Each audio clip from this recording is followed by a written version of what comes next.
Morning everybody. আমরা এর আগের দিনে বিএমআই এবং ওবেসিটি নিয়ে একটা আলোচনা করেছিলাম।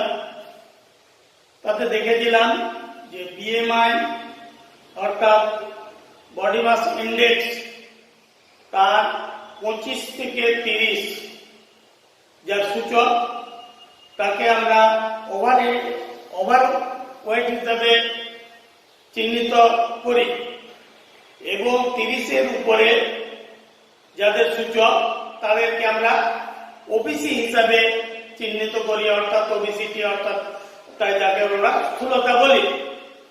এই স্থূলতাকে আবার 3টা ভাগে ভাগ করা গেছে, যেটা হচ্ছে 30 থেকে 35 ওবিসি ক্লাস 1, 35 থেকে 40 ওবিসি ক্লাস 2 এবং 40 অর্থাৎ অ্যাবাভ 40 যদি তার ইন্ডেক্স হয় তাহলে তাকে আমরা ওবিসি ক্লাস 3 অর্থাৎ তাকে আমরা সিভিয়ার ওবিসিটি হিসাবে চিহ্নিত করি।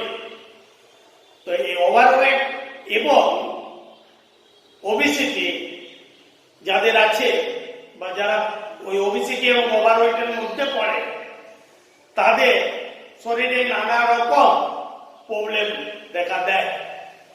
তো সেই বিষয়টাই আজকে আমি আলোচনা করতে চাইছি যে এই ওবিসি এবং ওভারওয়েটের মধ্যে তাদের কি কি হেলথ রিস্ক থাকে, অর্থাৎ জীবনের মধ্যে ঝুঁকি থাকে।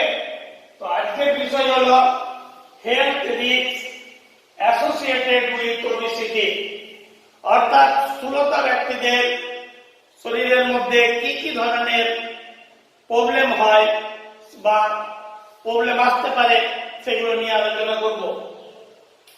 প্রথমে আসছি টাইপ 2 ডায়াবেটিস।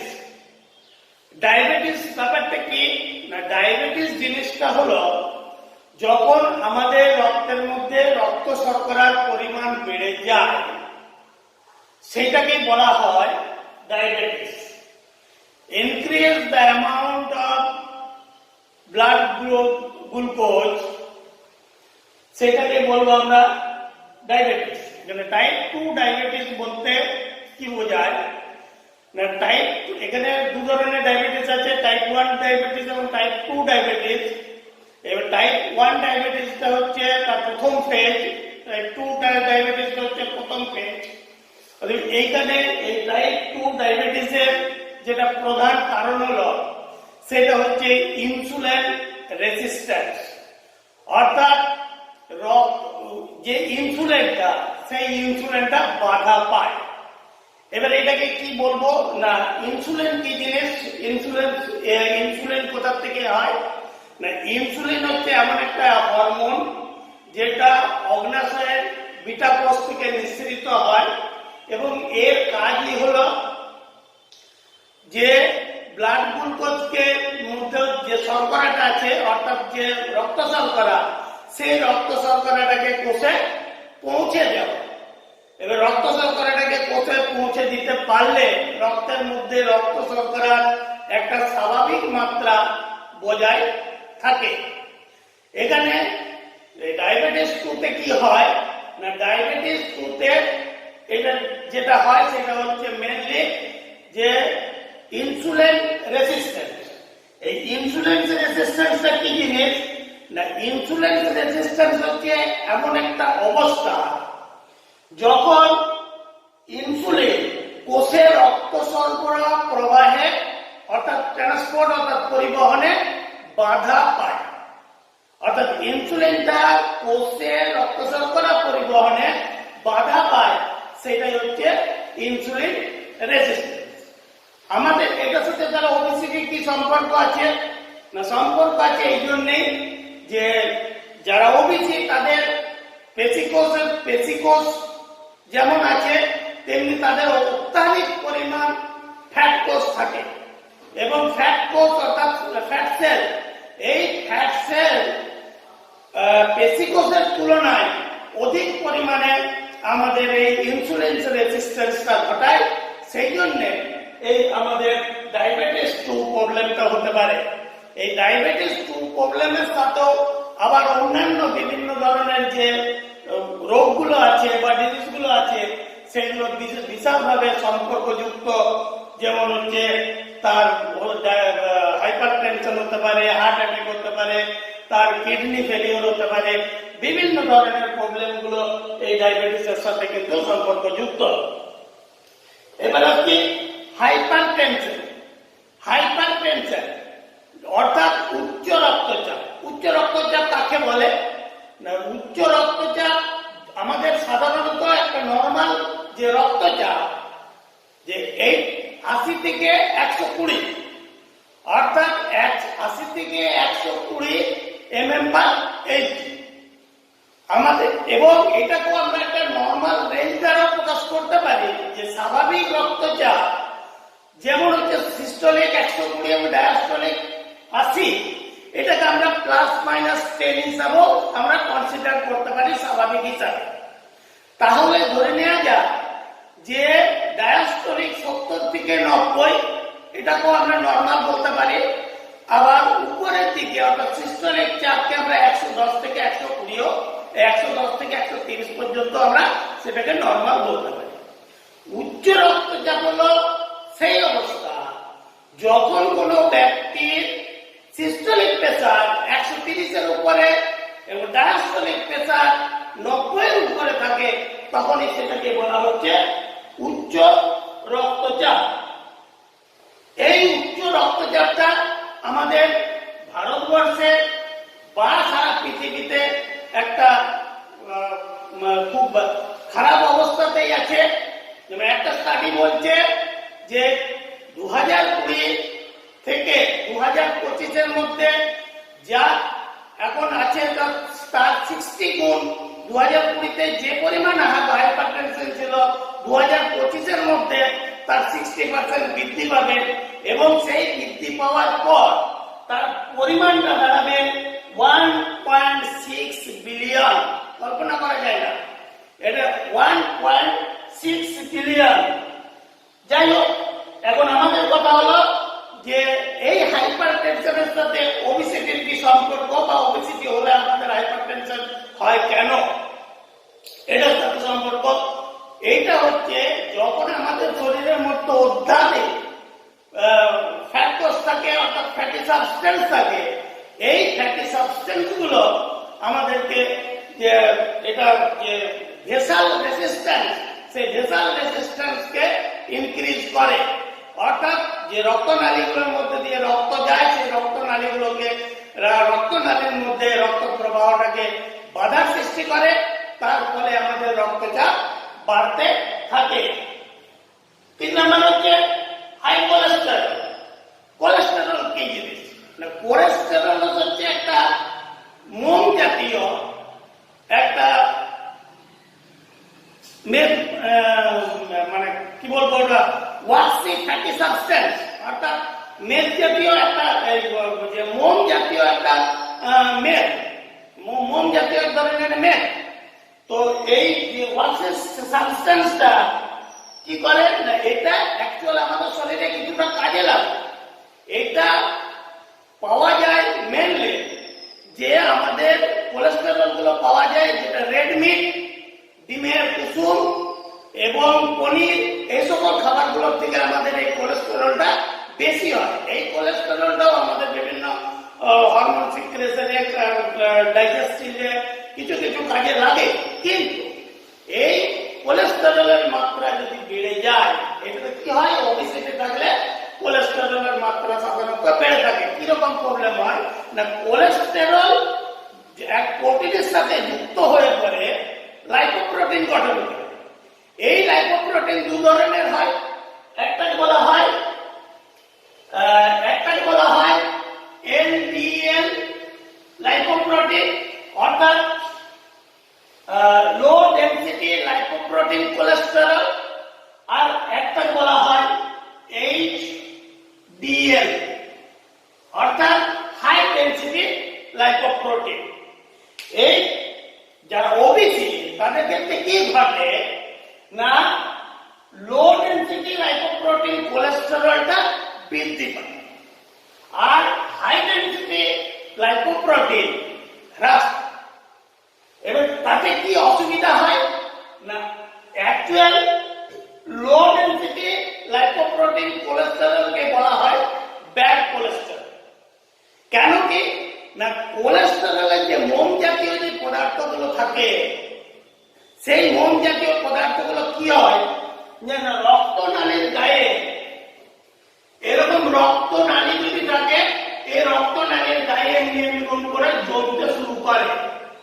রক্তনালীর গায়ে অর্থাৎ ভিতরের গাত্রে এরকম এরকম ভাবে জমতে শুরু করে এবং জমতে জমতে সেটা কি হয় না, এটার মধ্যে দুটো জিনিস হয়।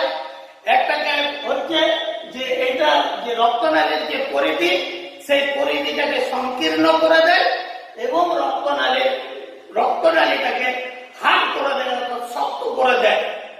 এবং তার জন্য বিভিন্ন ধরনের প্রবলেম হতে পারে, যে এই রক্তনালী সংকোচনের ফলে আমাদের যে কোনো স্ট্রোক, হার্ট ফেলিওর অথবা হাইপারটেনশন এগুলো কিন্তু ভীষণভাবে জড়িয়ে থাকে। আর যদিও হাই ডেন্সিটি লাইপোপ্রোটিন, এটা দেখা গেছে যে এটা হচ্ছে গুড কোলেস্টেরল। এটা কেন গুড কোলেস্টেরল বলা হয় না, এই হাই ডেন্সিটি লাইপোপ্রোটিনটা কি করে না, যদি রক্তের মধ্যে যখন কোলেস্টেরলের মাত্রা বেড়ে যায়, তখন সেই কোলেস্টেরলটাকে আমাদের লিভারে ওরা ব্যাক করে দেয়, অর্থাৎ পৌঁছে দেয়, লিভারে ওরা পৌঁছে দেয়, পৌঁছে দিয়ে পরে আমাদের শরীরকে সুস্থ রাখে। তো সেই জায়গাতে যদি ওবেসিটি হওয়া মানে যেখানে লো ডেন্সিটি লাইপোপ্রোটিন অনেক বৃদ্ধি পেয়ে যায়, যা বৃদ্ধি পাওয়ার ফলে রক্তনালী শক্ত হয়, সংকুচিত হয় এবং যার জন্য বিভিন্ন ধরনের আরো নানা রকম রোগের সম্মুখীন হতে পারে। এবারে আসছি স্ট্রোক। স্ট্রোকটা কি জিনিস না, এই স্ট্রোকটা হচ্ছে দু ধরনের স্ট্রোক। একটা বলা হচ্ছে ইসকেমিক স্ট্রোক, একটা হচ্ছে হ্যামারেজ স্ট্রোক। স্ট্রোক কি হয় না, এই যেটা বলছিলাম যে রক্তনালীর মধ্যে আস্তে আস্তে এইরকম ভাবে চর্বি জমা হতে থাকে। এই চর্বি জমা হওয়াটাকে বলা হয় প্লাক। চর্বি জমাটাকে বলা হয় প্লাক।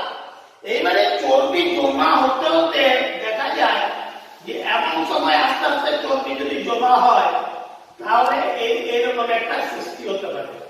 অর্থাৎ এই প্লাক হতে হতে হতে হতে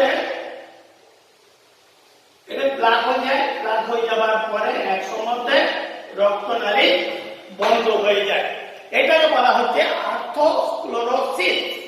যখন এই প্লাক হতে হতে চর্বি জাতীয় পদার্থ জমা হতে হতে রক্তনালী সংকুচিত হতে হতে এই ব্লাড ফ্লোকে এরা বন্ধ করে দেয়, তখন আমাদের হার্টের মধ্যে তখন আর রক্ত পৌঁছাতে পারে না, ফলে আমাদের হার্ট স্ট্রোক হয়ে যায়। হার্টের মধ্যে আমাদের স্ট্রোক ঘটে। আর সেখানে ইসকেমিক স্ট্রোক এবং সেখানে আবার আরেকটা হচ্ছে যে হ্যামারেজ স্ট্রোক।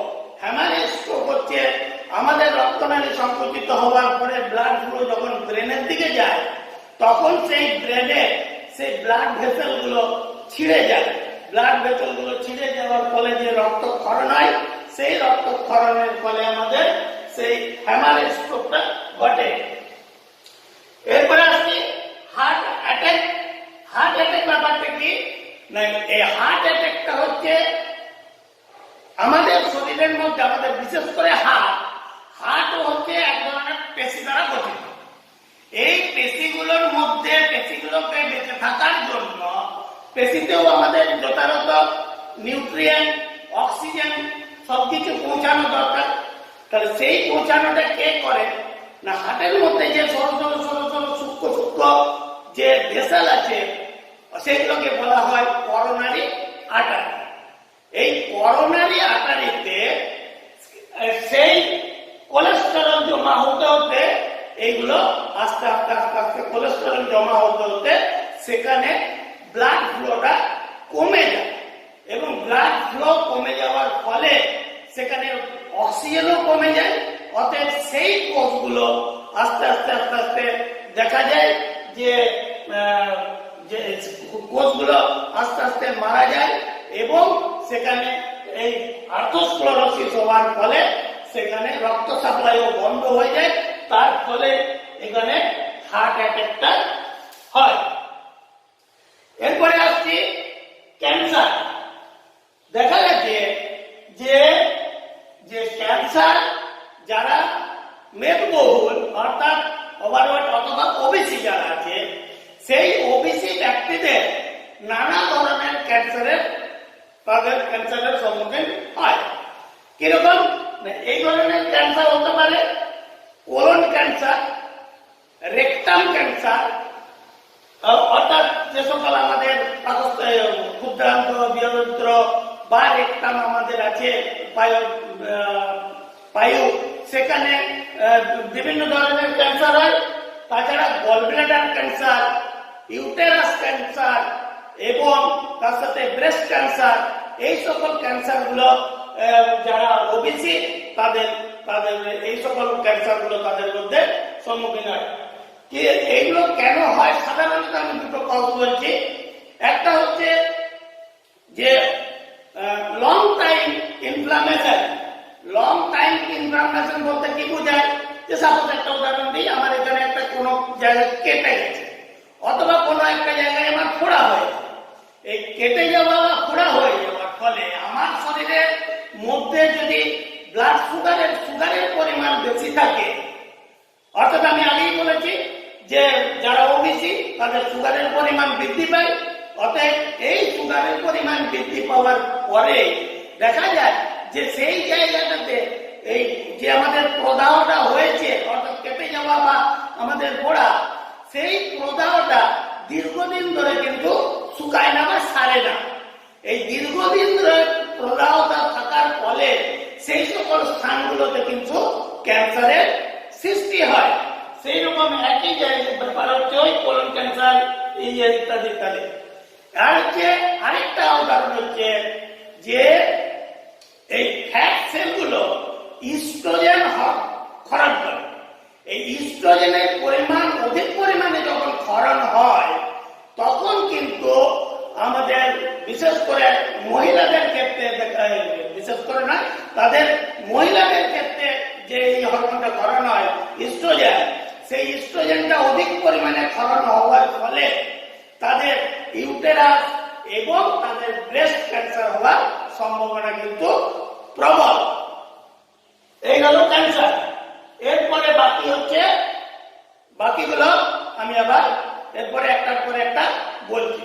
হ্যাঁ, এতক্ষণ যেগুলো বললাম যে কি কি ধরনের প্রবলেম গুলো হয় সেগুলো আবার মনে করিয়ে দিচ্ছি। Type 2 diabetes. Type 2 diabetes means হচ্ছে হাইপার গ্লাইসেমিয়া, অর্থাৎ increase the level of glucose, hypertension যেখানে রক্তচাপ বৃদ্ধি পায়, কোলেস্টেরল অর্থাৎ এটাকে বলা হচ্ছে হাইপারগ্লাইসেমিয়া, আর তারপরে হচ্ছে স্ট্রোক, তারপরে হচ্ছে হার্ট অ্যাটাক এবং ক্যান্সার। এতটা পর্যন্ত আলোচনা করেছিলাম। এরপরে আসছি গার্ড। গার্ড বলতে বাত বোঝায়। এই বাত কেন হয় না, দেখা গেছে যে এই ওবিসিটি যারা আছে, যারা ওবিসিটি অর্থাৎ যারা মোটা সোটা মেদবহুল চেহারা, তাদের ক্ষেত্রে শরীরের মধ্যে কি হয় না, ইউরিক অ্যাসিডের পরিমাণটা বেড়ে যায়। এই ইউরিক অ্যাসিডের পরিমাণটা বেড়ে যাওয়ার পর সেই ইউরিক অ্যাসিডটা আমাদের ক্রিস্টাল রূপে অর্থাৎ স্কেলাস রূপে আমাদের বিভিন্ন ধরনের জয়েন্টের মধ্যে জমা হয় এবং সেই ক্রিস্টালগুলো অর্থাৎ যে ক্যালাসগুলো, সেই ক্যালাসগুলো আমাদের বিভিন্ন জয়েন্টে জমা হওয়ার ফলে সেগুলো বিভিন্ন অস্থিসন্ধিতে সেই বাতগুলো দেখা যায়। এবার অস্টিও আর্থারাইটিস। এই অস্টিও আর্থারাইটিসটা কি জিনিস না, আমাদের যে সকল জয়েন্টগুলো আছে সেই জয়েন্টগুলোর এন্ড অর্থাৎ তার একদম প্রান্তে এক ধরনের তরুণাস্থি থাকে, অর্থাৎ কার্টিলেজ থাকে। সেই কার্টিলেজ গুলো কি হয় যে আমাদের যারা অত্যাধিক মোটা তাদের শরীরের একটা ভয়ানক ওজন থাকে, সেই ওজনটা আমাদের জয়েন্ট গুলো অনেক সময় তাদের সেই লোডটাকে সহ্য করতে পারে না। তার ফলে কি হয় না, তার ফলে জয়েন্টের মাথাতে যে তরুণাস্থি বা কার্টিলেজ গুলো থাকে, সেই কার্টিলেজ গুলো ক্রমাগত ওই লোডটাকে সহ্য করতে না পাওয়ার জন্য ঘর্ষণের সময় সেই কার্টিলেজ গুলো ছিঁড়ে যায় এবং ছিঁড়ে যাওয়ার পরে সেটাতে আর্থারাইটিস হয়। অর্থাৎ এটাও এক ধরনের জয়েন্টের ব্যথা। সেটা হচ্ছে জয়েন্টের ব্যথা বা জয়েন্ট ড্যামেজ, সেটা হচ্ছে অস্টিও আর্থারাইটিস। এবারে স্লিপ অ্যাপনিয়া। স্লিপ অ্যাপনিয়া ব্যাপারটা কি না, স্লিপ অ্যাপনিয়াটা হচ্ছে এক ধরনের স্লিপিং ডিসঅর্ডার, অর্থাৎ ঘুমানোর সময় এই ধরনের এমন একটা ধরনের অবস্থা হয় যখন কিছুক্ষণ সময়ের জন্য সেই ব্রিদিংটা অর্থাৎ শ্বাস প্রশ্বাস বন্ধ হয়ে যায় এবং তারপর কিছুক্ষণ পরে আবার শুরু হতে থাকে। তো এই যে বন্ধ হয়ে যাওয়া এবং তারপরে শুরু হওয়া, এটা যে রিদমিক অবস্থাতে না হয়ে যাওয়ার পরে যে মাঝখানে যেটা গ্যাপ তৈরি হয়, এই গ্যাপ তৈরি হওয়াটাই এক ধরনের স্লিপিং ডিসঅর্ডার, যার নাম হচ্ছে স্লিপ অ্যাপনিয়া। এবারে যারা মেদবহুল, যারা অত্যাধিক মেদবহুল, তাদের ক্ষেত্রে দেখা গেছে যে বিভিন্ন টাং মাসেল এবং যে থ্রোট মাসেল আছে, সেই মাসেলগুলো এয়ার ফ্লো অর্থাৎ বায়ু প্রবাহটাকে বাধার সৃষ্টি করে। সেই জন্য তাদের স্লিপ অ্যাপনিয়া হয় এবং এই স্লিপ অ্যাপনিয়াটা যদি দীর্ঘদিন ধরে চলতে থাকে এবং বেশিক্ষণের জন্য যদি ব্রিদিং স্টপ হয়ে যায়, তাহলে কিন্তু সেই ব্যক্তি মারা যেতে পারে। তারপরে হচ্ছে গলস্টোন। গলস্টোনটা কি হয় না, সাধারণত দেখা গেছে যে গল ব্লাডারের মধ্যে যে স্টোন হয় সেটা পুরুষদের তুলনায় মহিলাদের এই সংখ্যাটা বেশি। মহিলাদের গলস্টোনটা বেশি হয় এবং গলস্টোনের যেটা প্রধান কারণ ওই পিত্তে কোলেস্টেরলের মাত্রা বেশি থাকা। পিত্তে অর্থাৎ যে বাইল আছে, যে গলব্লাডার থেকে যে বাইল বেরোয়, সে বাইলে কোলেস্টেরলের পরিমাণটা বেশি থাকে, সেই জন্য কিন্তু এই গলস্টোন হওয়াটার সম্ভাবনাটা বেশি থাকে। এবার হচ্ছে impairment of quality of life. Impairment of quality of life বলতে কি বোঝায় না, আমাদের যে সুস্থ জীবনযাত্রা, সেই সুস্থ জীবনযাত্রার ক্ষেত্রে তাদের হ্যাম্পার ঘটায়, তাদের কোয়ালিটি লাইফটাকে তাদের ডিক্রিজ করে দেয়, অর্থাৎ নামিয়ে দেয়। সেগুলোর মধ্যে কি কি হতে পারে? প্রথমত হচ্ছে ডিসেবিলিটি, অক্ষমতা। যারা মোটা মানুষ, তারা কাজকর্ম করতে পারে না, হ্যাঁ, সেই জন্য তাদের স্বাভাবিকভাবে একটা ব্যক্তি যে পরিমাণে কাজ করতে পারে, কিন্তু একটা মোটা মানুষ সেই পরিমাণে কোনো কাজ করতে পারে না।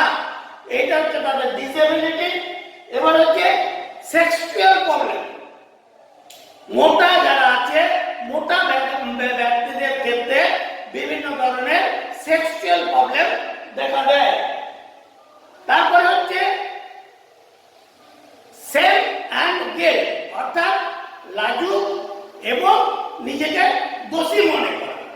কোনো একটা ব্যক্তি দেখা যাচ্ছে সে কাজ করতে সক্ষম নয়, হ্যাঁ, সে স্বাভাবিকভাবে কোনো জায়গায় কোনো সমাজের সাথে তারা সামাজিক অনুষ্ঠানে যেতে পারছে না, মিশতে পারছে না, সেই হিসাবে তারা নিজেকে খুব লজ্জিত মনে করে এবং তারা নিজেকে খুব দোষী মনে করে।